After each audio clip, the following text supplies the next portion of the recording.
Hello everyone, welcome back to my channel. ఈ వీడియోలో మనం పుదీనా రైస్ ఎలా చేసుకోవాలో చూద్దాం. పుదీనాని బాగా కడిగి మిక్సీ జార్లో వేయండి. దాని తర్వాత వెల్లుల్లి, 2 పచ్చిమిర్చి, కొంచెం ఉప్పు, వాటర్ యాడ్ చేసి మిక్సీ పట్టుకోండి. ఇప్పుడు ఒక గిన్నె తీసుకోండి. అందులో ఆయిల్ యాడ్ చేసుకొని పల్లీలు, శనగపప్పు, మినపప్పు, జీలకర్ర, ఆవాలు, ఎండుమిర్చి, కరివేపాకు వేసి వేయించుకోండి. తర్వాత కొంచెం పసుపు యాడ్ చేసుకోండి. ఒక 2 మినిట్స్ తర్వాత ముందుగా మనం గ్రైండ్ చేసి పెట్టుకున్న పుదీనా పేస్ట్ ఇందులో వేసుకోండి. పచ్చి వాసన పోయేంత వరకు వేయించుకోవాలి. ఆయిల్ పైకి వచ్చాక ముందుగా మనం కుక్ చేసి పెట్టుకున్న రైస్ యాడ్ చేసుకోవాలి.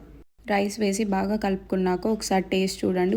సాల్ట్ తక్కువ ఉంది అనిపిస్తే సాల్ట్ యాడ్ చేసుకోండి. ఒక 5 మినిట్స్ అయిపోయాక స్టవ్ ఆఫ్ చేసుకోండి. టేస్టీ అండ్ ఈజీ పుదీనా రైస్ ఈజ్ రెడీ.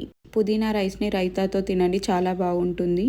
ఈ రెసిపీని తప్పకుండా ట్రై చేయండి. ట్రై చేశాక ఎలా వచ్చిందో కమెంట్ చేయండి. Thanks for watching. మీకు ఈ వీడియో నచ్చితే లైక్ చేయండి, షేర్ చేయండి, సబ్స్క్రైబ్ చేసుకోండి.